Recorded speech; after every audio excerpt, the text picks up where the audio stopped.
Welcome my dear rockets, कैसे हैं आप सभी। जब डिटेक्टिव मूवीज या सीरीज की बात होती है तो हमारे मन में बस एक ही नाम आता है, शर्लक होम्स। लेकिन शर्लक होम्स जैसे तेज और इंटेलिजेंट डिटेक्टिव्स पहले भी थे, आज भी हैं। अब आज ही की मूवी ले लीजिए, जो ना सिर्फ एक डिटेक्टिव मूवी है बल्कि थोड़ी थोड़ी कॉमिकल भी है, और यही बात इसे और भी इंटरेस्टिंग बना देती है। जंगल में कत्ल हुआ है, लाश मिलती है, वो केस एक डिटेक्टिव के हाथ लगता है जिसका इन्वेस्टिगेटिंग स्टाइल एकदम हटकर है, मतलब वो जरा कॉमिकल टाइप का इंसान है। अब इससे ज्यादा बताकर हम सस्पेंस को नहीं तोड़ेंगे, तो चलिए इस जुआई के राइड के लिए तैयार हो जाइए और एंड तक जरूर देखिए। हमें यकीन है कि आपको ये मूवी बहुत ही डिफरेंट और इंटरेस्टिंग लगेगी, जिसका नाम है प्राइवेट आई। बाकी अगर आप चैनल पर नए हो तो सब्सक्राइब कीजिए, पुराने हो तो बहुत बहुत धन्यवाद। मूवी की शुरुआत होती है 1910 में कोरिया के एक घने जंगल में। एक मेडिकल स्टूडेंट आधी रात को एक पहिए वाली रेडी लेकर जंगल में आ जाता है। ये मरे हुए जानवर ढूंढ रहा है ताकि उसके शरीर का विश्लेषण कर पाए और कुछ सीख पाए। तभी उसको एक इंसान की लाश मिलती है। वो बड़ा खुश हो जाता है कि अब ह्यूमन बॉडी के बारे में प्रैक्टिकली सीख पाऊंगा। कितना डेडिकेशन है इस बच्चे के अंदर, देखो जरा। वो उसे खींच ले जाता है और यहाँ मूवी का टाइटल प्राइवेट आई डालकर होती है मूवी शुरू। कट करके मूवी के हीरो डिटेक्टिव जोसेफ को दिखाते हैं, जो डिटेक्टिव कम और कॉमेडियन ज्यादा है। हाँ, ये टैलेंटेड जरूर है, लेकिन अपनी स्किल्स को वो पूरी तरह से यूज नहीं करता, और पैसों के लिए तो भाई कुछ भी कर सकता है। एक आदमी ने उसे अपनी वाइफ पर जासूसी करने को कहा था, तो वो एक घर की खिड़की में अपना इक्विपमेंट सेट करके देखता है।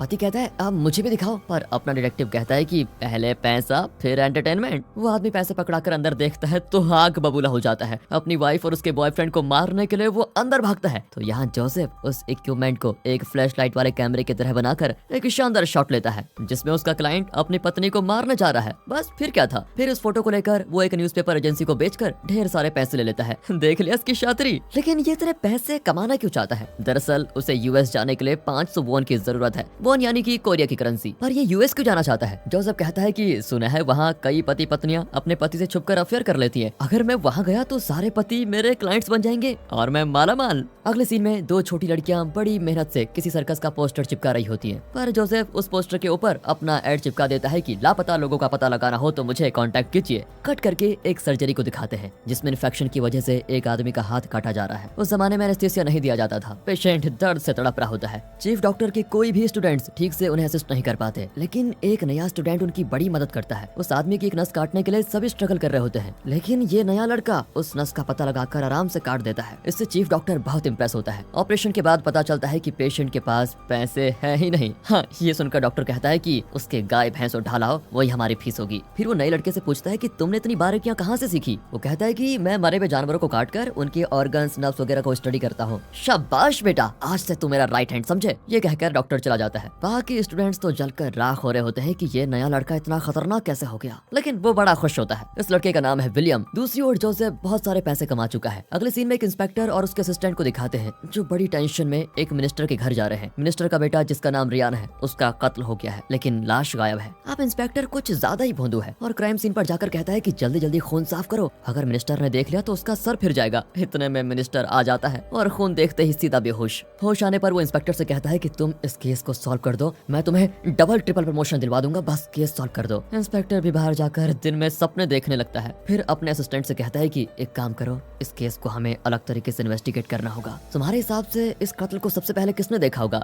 असिस्टेंट इससे ज्यादा भोंदू है, कहता है सर आई नो इट, सबसे पहले तो कातिल ने देखा होगा। एम आई राइट सर? अबे चुप ओ गधे, यहाँ सीरियस बात चल रही है। तूने क्या पैसे देकर ज्वाइन किया था नौकरी? यहाँ मिनिस्टर को चेक करने के लिए वही चीफ डॉक्टर आता है और उसके साथ विलियम भी होता है। मिनिस्टर बहुत रोता है कि मैंने अपने बेटे को मिनिस्टर बनाना चाहा, लेकिन बेचारे का कत्ल हो गया। अब विलियम समझ नहीं पाता कि यहाँ कौन मर गया जो ये आदमी इतना मातम बना रहा है। सोचते सोचते वो पीछे मुड़कर फोटो को देखता है तो उससे लगता है शॉक। फोटो वाले इसी लड़के की लाश को विलियम जंगल से उठाकर घर लेके गया था। अब घबराहट में वो हाथ में रखी चीजें गिरा देता है, जिसके लिए उसे खूब डांट भी पड़ती है। हे भगवान, मुझे क्या पता था कि वो इस मिनिस्टर के बेटे रियान की लाश है। अब यहाँ रहा तो मेरी अर्थी निकलेगी। वैसे हीरो तो जोसेफ है, लेकिन विलियम का कैरेक्टर दोस्तों आपको कैसा लगा कमेंट करके बताइएगा। अब डर के मारे वो शहर छोड़ने का फैसला करता है, पर पूरे शहर में रियान के पोस्टर्स लग चुके हैं, जिसमें लिखा है कि इसके कातिल को पकड़ने वाले को 500 वॉन दिया जाएगा। टेंशन में विलियम सारे पोस्टर्स फाड़ने लग जाता है। एक जगह उस पोस्टर के नीचे जोसेफ का एड देखकर वो जोसेफ के घर चला जाता है। दरवाजा खोलते ही जोसेफ तो सब्जी मंडी वाले की तरह दाम फिक्स करने पे तुला होता है और पूछता है कि केस क्या है भाई, जल्दी बता और कितने पैसे मिलेंगे। विलियम भी कहता है कि एक कातिल का पता लगाना है। अब कत्ल का नाम सुनते ही जोसेफ तो दरवाजा ही बंद कर देता है और कहता है नहीं नहीं, मैं छोटे मोटे केस नहीं लेता हूँ बेटा, मुझे लाइफ में रिस्क वाले केस पसंद नहीं है और चाहिए भी नहीं। जिस पतली गली से आया है ना, उसी से वापस चले जा। पर विलियम एक छोटे से गैप से पैसे घुसाता है और कहता है मैं आपको मुंह मांगी रकम देने को तैयार हूँ। अब जोसेफ खुश होकर पैसे गिनता है तो सिर्फ 10 वॉन होते हैं। वो चिल्लाता है कि अबे ये तुम्हें मुंह मांगी रकम लगती है क्या? मुझे इतना सस्ता समझा है क्या? सर ये तो सिर्फ मेरी बात सुनने के लिए पैसे हैं, काम के तो बहुत पैसे मिलेंगे। जोसेफ भी मानकर उसके घर चला जाता है। लाश पर सिलाई कढ़ाई देखकर जोसेफ पूछता है कि ये क्या है। विलियम बताता है कि मैं एक मेडिकल स्टूडेंट हूँ और मैंने अपनी स्टडी के लिए इसके कुछ ऑर्गन्स निकाल लिए थे। वाह बेटा, तू तो बड़ा चालू निकला। ठीक है, वैसे इसका चेहरा मुझे देखा देखा सा लग रहा है। विलियम भी कह देता है कि क्यों ना हो सर, ये मिनिस्टर का बेटा है, मतलब था। ये सुनते ही जोसेफ तो निकल लेता है। कहा मैं यूएस में सेटल होना चाहता था और तू मुझे जेल में सेटल करवाना चाहता है। नो चांस, मैं करूंगा ही नहीं। अब विलियम कहता है कि एक बार सोच लीजिए, मैं आपको 500 वॉन दूंगा। हाँ, ये रकम सुनकर जोसेफ फिर रुक जाता है, क्योंकि उसे यूएस जाने के लिए 500 वॉन कैसे भी करके चाहिए। अच्छा एक बात बताओ, तुम दिखने में इतने अमीर तो नहीं लगते, फिर इतने पैसे दोगे कहाँ से? विलियम भी कह देता है कि कातिल को जो पकड़ेगा उसे 500 वॉन मिलेंगे। जोसेफ फिर मुंह मोड़कर जाने लग जाता है, लेकिन बेचारा विलियम भीख मांगता है कि प्लीज सर, जाने से पहले इस नाचीज की जिंदगी के बारे में जरा सोच लीजिए, मुझे बचा लीजिए। ठीक है, ज्यादा नाटक मत कर, करता हूँ कुछ। अब इनकी पार्टनरशिप आपको पसंद आई हो तो वीडियो को लाइक ठोक दीजिए। अगले दिन विलियम जोसेफ को उस जगह लेके जाता है जहाँ उसे लाश मिली थी। ठीक है, अब बताओ कि लाश कहाँ और कैसे पड़ी हुई थी। विलियम खुद ही लाश की तरह गिर पड़ता है। इतनी ओवर एक्टिंग मत कर भाई, तुझे ऑस्कर नहीं मिलेगा। हाँ, अपने हीरो का दिमाग भी बहुत तेज है। वो समझ जाता है कि यहाँ खून के निशान नहीं है, मतलब खून कहीं और हुआ और लाश को यहाँ फेंक दिया गया था। देख राजा, केस सॉल्व हो गया है। जो कातिल था वो यहाँ पहिए वाली रेडी में एक लाश को लाया था। अरे सर, वो गाड़ी कातिल की नहीं मेरी थी, मैं ही उस गाड़ी में लाश को यहाँ लेके आया था। अब जोसेफ के चेहरे का दिया बुझ जाता है और वो विलियम को डांटता है कि तुमने अपनी कब्र खुद ही खोद ली है बेटा। यहाँ पता चलता है कि कोई छुपकर इन्हें देख रहा है। जोसेफ को पता चल जाता है और वो उसको चेस करने लगता है। वो तो हाथ नहीं लगता, पर ये दोनों किसी दुकान में जाकर गिर जाते हैं। अगले सीन में जोसेफ सारा नाम की लड़की की वर्कशॉप में पहुंचता है, जो कई तरह के इक्विपमेंट्स बनाती है। सारा भी यूएस जाना चाहती है। शायद जोसेफ इसे पसंद करता है और इसलिए वो खुद भी यूएस जाना चाहता है। दूसरी ओर सिटी के पुलिस कमिश्नर को दिखाते हैं, जो एलेक्स नाम के आदमी से बात कर रहा होता है। एलेक्स कहता है कि मैं आपके लिए कितना कुछ करता हूँ, अब आप भी मेरा इंट्रोडक्शन गवर्नर से करवा दीजिए। हाँ करवा दूंगा, लेकिन मैंने जो मांगा था वो तुम लाए हो या इस बार भी ठेंगा दिखाकर चले जाओगे? नहीं सर, इस बार तो पक्का लेकर आया हूँ। इनके बीच कुछ लेन देन है जो बाद में पता चलेगा। अगले दिन जोसेफ पुलिस के भेस में मिनिस्टर के घर जाता है। वहाँ सबको डांटता है कि इस खून को किसने साफ किया, ये क्राइम सीन है, देखता नहीं क्या? मेड कहती है कि आपके इंस्पेक्टर ने साफ करने को कहा था। जोसेफ उसे बाहर भेज देता है और क्राइम सीन की जांच करने लगता है। वो एक शोकेस देखता है जिसके अंदर एक सीक्रेट कंपार्टमेंट होता है। उसमें एक कपड़ा होता है जिसमें व्हाइट कलर का पाउडर है। इतने में इंस्पेक्टर का असिस्टेंट आकर जोसेफ पर चिल्लाता है कि तुम कौन हो और यहाँ क्या कर रहे हो? जोसेफ इस सिचुएशन को खूब संभालता है कि अरे अपने हायर ऑफिसर को नहीं पहचानते? कहाँ है वो पागल इंस्पेक्टर जिसने ये साफ करने को कहा? असिस्टेंट तो डर जाता है कि ये सच में हायर ऑफिसर है, लेकिन इंस्पेक्टर बाहर ही खड़ा होता है और फिर जोसेफ को वो स्टेशन ले जाकर उसकी धुलाई करते हैं। इंस्पेक्टर कहता है कि तुम वही 2 टकिए के डिटेक्टिव हो ना, जो पति पत्नी के बीच झगड़ा करवा के पैसे कमाता है। खैर, तुम्हें इस केस में पढ़ने की जरूरत नहीं है क्योंकि हम कातिल को पकड़ चुके हैं। दरअसल इन लोगों ने एक बेचारे पागल को कातिल समझकर पकड़ लिया और उसे अंधाधुंध पीट भी रहे होते हैं। पुलिस का इंटेलिजेंस देखकर जोसेफ फूट फूट कर हंसने लगता है। फिर इंस्पेक्टर गुस्से में सभी को मारकर भगा देता है। अब जोसेफ विलियम के घर जाता है। हाँ गुरु, लगता है आज कुछ ज्यादा ही मार पड़ी है आपको।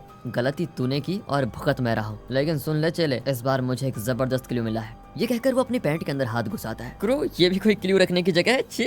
इतने में जोसेफ उसके मुंह पे क्लू फेंक कर कहता है कि ले तू भी चेक करके बता। विलियम अजीब सा मुंह बनाकर चेक करने लगता है। अगले सीन में जोसेफ मुंह में नूडल्स दबा रहा होता है। विलियम कहता है कि यार मेरी जान पे जान बनी है और आपको खाने की पड़ी है, ये लो अपना क्लू। ये तो अफीम है, एक खतरनाक नशीला पदार्थ। फिर जोसेफ और विलियम भेस बदलकर एक इलीगल क्लब में जाते हैं जिसे लोग अफीम हाउस कहते हैं। एंट्रेंस पर पासवर्ड मांगते हैं तो विलियम कहता है हमें बॉन्ग ने भेजा है। बॉन्ग का नाम सुनते ही वे दोनों को अंदर भेज देते हैं। यहाँ हर तरह की लीगल एक्टिविटीज होती है। वहाँ का ओनर पूछता है क्या सच में तुम्हें बॉन्ग ने भेजा है? पर वो तो 3 महीने पहले ही नर्कसदार हो गया था। क्या बात कर रहे हैं सर, कल ही तो हम पुलिया के नीचे उससे मिले थे। अच्छा बच्चू, तो बॉन्ग से ही पूछ लेता हूँ मैं। ये कहकर वो बॉन्ग को बुलाता है। तब बॉन्ग वहाँ पर आ जाता है और वो तो इन्हें जानता भी नहीं। अब वहाँ के लोग इन दोनों को घेर लेते हैं। गुरु, क्या आपको लड़ना आता है? थोड़ा बहुत तो आता है, चले। ये कहकर दोनों अपने अपने कॉमिक अंदाज में मारपीट करके सभी को बेहोश कर देते हैं। आखिर वे ओनर को लटका कर पूछते हैं कि सच बताओ तुम रियान के बारे में क्या जानते हो? वो नहीं बताता तो जोसेफ उसके नशीले पदार्थों का स्टॉक हवा में उड़ाने लगता है। तब जाकर वो मुंह खोलता है कि रियान नशीले पदार्थों का आदी था, रोज यहाँ कर खूब नशा करके चला जाता था। 4 दिन पहले मैंने उसे देखा था, लेकिन नशा करके वो घर नहीं बल्कि डूपंग नाम के एक जगह पर गया। बस मैं इतना ही जानता हूँ। अब जोसेफ और विलियम तुरंत डूपंग जाते हैं, पर वहाँ एक खाली ग्राउंड के अलावा कुछ नहीं होता। यहाँ कमिश्नर खून के दाग वाले एक कपड़े को काट रहा होता है। ये जरूर कोई गलत काम कर रहा है। तभी दरवाजे पे कोई आता है। कमिश्नर दरवाजा खोलता है तो वहाँ एलेक्स खड़ा होता है, जो कमिश्नर के लिए लड़कियों को लेके आता है। वो अचानक चाकू निकालकर कमिश्नर के पेट में घुसा देता है। कमिश्नर तड़पते हुए पूछता है कि तुमने ऐसा क्यों किया? कट करके दिखाते हैं कि जंगल में जिस स्पॉट पर रियान की लाश थी उसी जगह पर अब कमिश्नर की लाश पड़ी होती है। न्यूज़पेपर में छप जाता है कि अगर पुलिस कमिश्नर की ये हालत हो सकती है तो आम जनता का क्या होगा। मिनिस्टर इंस्पेक्टर पर बरस पड़ता है कि पहले मेरा बेटा और अब कमिश्नर मारा गया, तुम प्रमोशन तो भूल जाओ और अगर जल्दी कातिल को नहीं पकड़ा तो तुम्हारी नौकरी पक्का जाएगी। अगले सीन में इंस्पेक्टर एलेक्स से मिलने जाता है और पूछता है कि मैंने तुम्हें रियान से मिलवाया, फिर उसका कत्ल हो गया, फिर कमिश्नर से मिलवाया, अब उसका भी वही हाल हुआ है, सच बताओ क्या तुमने उन दोनों को मारा है। एलेक्स कहता है कि आप मुझे कई लोगों से मिलवा चुके हैं तो क्या वो सब मर रहे हैं? नहीं ना, रियान और कमिश्नर के कई दुश्मन होंगे, उन्हीं में से किसी ने उन्हें मारा होगा। अब कमिश्नर के शव स्टेशन के लिए चीफ डॉक्टर विलियम को भी लेके जाता है। विलियम नोटिस करता है कि रियान को जिस तरह से काटकर उसका कत्ल किया गया था बिल्कुल वैसे ही कमिश्नर को भी मारा गया है। चीफ डॉक्टर बताता है कि जिस चाकू का इस्तेमाल हुआ है वो दोनों तरफ से तेज था और 8 इंच का था। वहाँ जोसेफ विलियम के घर पर होता है और रियान की लाश को बहुत ध्यान से देख रहा होता है। वो भी इसी नतीजे पर पहुंचता है कि ये दोनों कत्ल एक ही तरह से किए गए हैं। यहाँ विलियम को कमिश्नर के मुंह में एक कपड़ा मिलता है। वो चुपके से कपड़ा निकालकर अपने साथ घर ले आता है और कहता है कि मुझे एक इंपॉर्टेंट क्लू मिला है। 8 इंच वाला चाकू वही ना? हाँ गुरु, आपको कैसे पता चला? अबे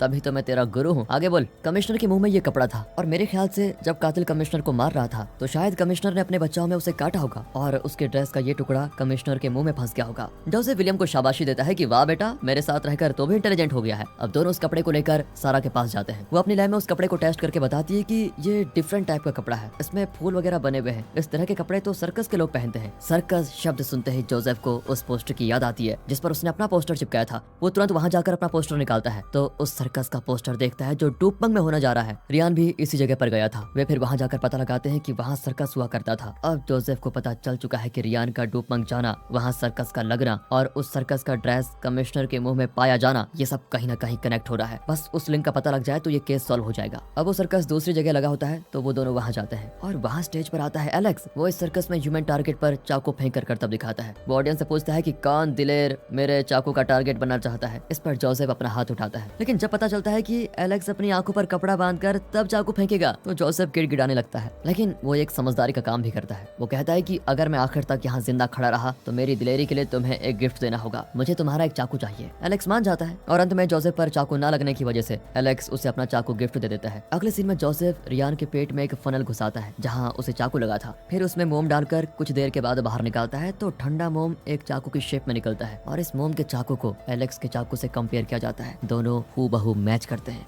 वाह गुरु, आपने तो केस सॉल्व कर दिया, चलो मिनिस्टर को बताते हैं। अबे सुन नालायक, हमने सिर्फ कत्ल का वेपन ढूंढा है, कातिल को नहीं। दिमाग के घोड़े दौड़ा आपने, समझे? Yes boss. ये करके विलियम शांत हो जाता है। यहाँ सर्कस के लोगों को दिखाते हैं जहाँ एलेक्स एक लड़की को रस्सी से लटकाकर ये पूछता है कि तुम्हारी हिम्मत कैसे हुई यहाँ से बचने की। ये बहुत ही क्रूर किस्म का मालूम होता है। वो उसे गर्म चिमटे से जलाने जाता है। फिर उसकी बहन को खींच कर लेके आते हैं और एलेक्स उसके पास जाता है। उस पर भी चिमटा चिपकाने जाता है। तभी बड़ी लड़की चिल्लाती है कि प्लीज उससे कुछ मत करो, वो बड़ी हो गई है। ये सुनकर तो वो एलेक्स हंसता है। उस रात वो बड़ी लड़की की रस्सी खोल देता है और उससे माफी मांगता है। समझ में नहीं आता इसका कैरेक्टर कैसा है, कभी कुछ करता है कभी कुछ। खैर इसका सस्पेंस तो बाद में खुलेगा। अगले दिन जोसेफ और विलियम सर्कस वाले जगह पे आ जाते हैं और ओनर से कहते हैं कि हम प्रेस से आए हैं और आपके सर्कस की प्रमोशन करना चाहते हैं। मुफ्त के प्रमोशन को कौन इनकार करेगा। ओनर मान जाता है और इन्हें सर्कस आर्टिस्ट की फोटो खींचने की परमिशन मिल जाती है। जोसेफ चेक करता है कि कहीं किसी की ड्रेस फटी भी तो नहीं है। विलियम देखता है कि 2 छोटी बच्चियां मजबूरन बहुत मुश्किल काम कर रही है। विलियम उन पर तरस खाकर मदद करने लगता है। वो नोटिस करता है कि बड़ी लड़की की पीठ पर बड़े बड़े घाव हैं और लगता है उन्हें यहाँ बहुत ही टॉर्चर किया जाता है। जोसेफ एक सीक्रेट रूम में घुसने की कोशिश करता है लेकिन ओनर उसको रोक देता है और बताता है कि ये रिंग मास्टर का कमरा है, यहाँ हर किसी को अलाउ नहीं है।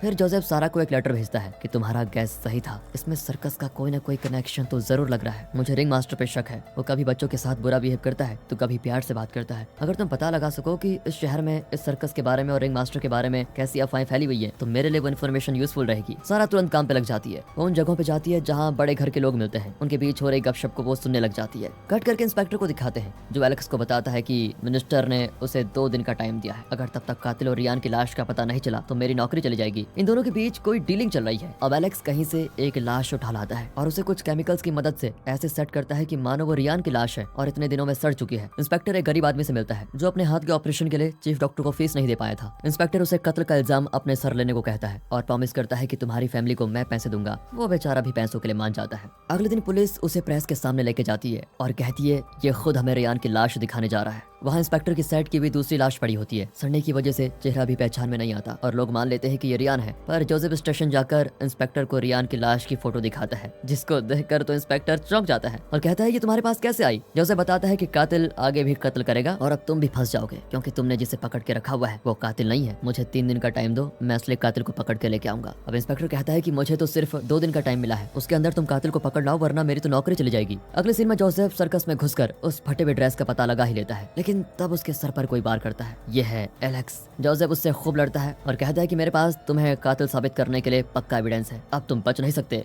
पर एलेक्स हंसने लगता है। यहाँ रिवील होता है एक ट्विस्ट, पीछे से जोसेफ की गर्दन पर चाकू रखा जाता है। जोसेफ मुड़ता है तो वहाँ एलेक्स का हम शक्ल खड़ा होता है। ये दोनों ट्विंस हैं। दोनों जोसेफ को मार मार कर अंदर ले जाकर बंद कर देते हैं। फिर एलेक्स अपना सर्कस शो शुरू करता है। टेंट के अंदर उसका जुड़वा भाई रेक्स, जो थोड़ा नरम दिल है, वो जोसेफ से बात करने जाता है। यहाँ समझ में आता है कि एलेक्स कभी अच्छा कभी बुरा क्यों बिहेव करता है। दरअसल एलेक्स बुरा है, लेकिन उसका जुड़वा भाई रेक्स बहुत ही अच्छा है। वो जोसेफ से कहता है कि अगर तुम पुलिस वाले नहीं हो तो अभी यहाँ से चले जाओ वरना मारे जाओगे। ये कहकर वो जोसेफ को खोल देता है। शो में वो बड़ी लड़की जिसे एलेक्स ने टॉर्चर किया था वो कलाबाजी दिखाने के लिए तैयार होती है, लेकिन उसकी आंखों में आंसू हैं क्योंकि वो अपनी मर्जी से ये सब कुछ नहीं कर रही है और रोज के टॉर्चर से वो जिंदगी से नफरत करने लगी है। दूसरी ओर उसकी छोटी बहन बहुत ही खुश नजर आती है। इसी बीच विलियम आकर जोसेफ को वहाँ से लेके जा रहा होता है। इस शो को देखने के लिए शहर के बड़े बड़े गवर्नमेंट ऑफिसर्स भी आए हैं, जैसे गवर्नर, मिनिस्टर्स वगैरह। एलेक्स की उन सभी से बहुत अच्छी जान पहचान है। एक और एलेक्स घिनौना काम कर रहा होता है, लेकिन दूसरी ओर रेक्स एक कोने में बैठकर सर्कस देख रहा है। तभी अचानक बड़ी लड़की कलाबाजी दिखाने के बजाय अपना हाथ छोड़कर नीचे गिरकर खुदकुशी कर लेती है। उसके साथ न जाने क्या हो रहा था और वो अब जीना नहीं चाहती थी। ये देखकर वहाँ के सरकारी लोग निकलने लग जाते हैं, वरना प्रेस उन पर सवाल उठाएगी। नीचे रेक्स उस लड़की को उठाकर बहुत रोता है और गुस्से में वो अपने भाई को ही पीटने लगता है कि मेरी बेटी जैसी थी लेकिन तुमने उसकी जान ले ली। पर उस लड़की की सांस चल रही होती है तो वो उसके गले में ट्यूब घुसाकर सांस लेने में मदद करता है। एलेक्स और रेक्स की लड़ाई में एक मारा जाता है। इंस्पेक्टर वहाँ पर आता है तो जिंदा आदमी खुद को एलेक्स बताता है और कहता है कि ये मेरा भाई रेक्स है और यही खून कर रहा था, अब वो मर चुका है इसलिए तुम अपना केस क्लोज कर लो। इंस्पेक्टर जोसेफ को बताता है कि अब तुम इस केस में दखल मत दो,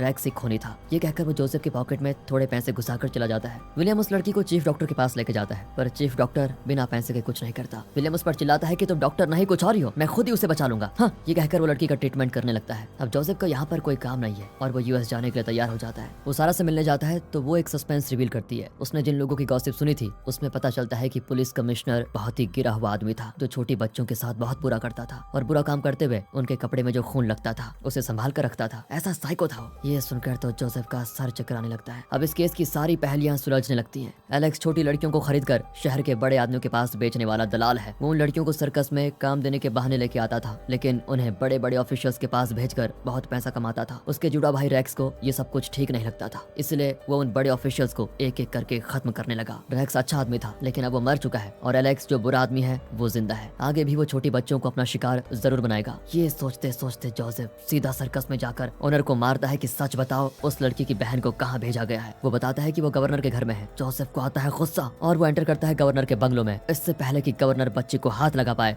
जोसेफ उसे पकड़कर बुरी तरह पीटता है और उसका मुंह तोड़ देता है। बच्ची बेचारी रो रही होती है और जोसेफ उसे दिलासा देता है कि बेटी कुछ नहीं होगा, सब कुछ ठीक हो जाएगा, डरो मत। फिर गवर्नर को पकड़ाकर कहता है कि 9 साल की बच्ची के साथ तुम जैसे गवर्नर को जिंदा नहीं रहना चाहिए। गवर्नर भी उसको धमकाता है कि तुम मेरी पावर को नहीं जानते। जोसेफ कहता है कि मुझे मर्दों की पावर जानने की जरूरत नहीं है। ये कहकर जोसेफ अपनी गन निकालकर उसे शूट कर देता है। अगले सीन में जोसेफ, सारा और विलियम ये डिस्कस करते हैं कि इस शहर के सारे बड़े ऑफिशियल्स नीच निकले और फिलहाल सबका खात्मा हो चुका है। यहाँ के लोगों को सिर्फ एक कहानी की जरूरत है और वो कहानी हम उन्हें सुनाएंगे। इस पर तो विलियम स्माइल करता है। दूसरी ओर जोसेफ उस बच्ची को बचाकर वापस सर्कस में छोड़ देता है। उसे खून से लथपथ देखकर एलेक्स चौंक जाता है और तुरंत गवर्नर के घर जाता है। उसे डर है कि कहीं गवर्नर को कुछ हो ना गया हो। इसी बीच विलियम और सारा गवर्नर की लाश को उसी तरह तैयार करते हैं जिस तरह पिछली 2 लाशें पाई गई थी। शरीर पर उस तरह के घाव वगैरह सेट करते हैं। फिर जोसेफ जाकर इंस्पेक्टर को बताता है कि आपको धोखा हुआ है, जो मरा था वो रेक्स नहीं एलेक्स था और रेक्स एलेक्स बनकर आपको धोखा दे रहा है। अब इंस्पेक्टर पूछता है कि तुम्हारे पास इसका क्या सबूत है। जोसेफ कहता है कि पिछले 2 कत्लों की तरह उसी मेथड से गवर्नर का भी कत्ल हो गया है, आप जाकर देख लीजिए। अब पुलिस तुरंत गवर्नर के घर पहुंचती है, लेकिन इस बात से बेखबर एलेक्स गवर्नर के घर जाकर देखता है तो गवर्नर मरा पड़ा होता है। एलेक्स चौंक जाता है कि रेक्स तो मर गया, फिर उसी स्टाइल में गवर्नर को किसने मार डाला। तभी पुलिस वहाँ पर पहुंचती है। एलेक्स बार बार कहता है कि देखो इंस्पेक्टर, मैं एलेक्स हूँ, मुझ पर विश्वास करो, लेकिन इंस्पेक्टर विश्वास नहीं करता। तो एलेक्स उसके पैर पर चाकू घोंपकर उस इंस्पेक्टर को बेहोश कर देता है। अब एलेक्स रियलाइज करता है कि यहाँ जरूर कोई गड़बड़ हुई है। तभी जोसेफ आकर कहता है कि इस सीन को क्रिएट करने के लिए हमें बहुत मेहनत करनी पड़ी एलेक्स।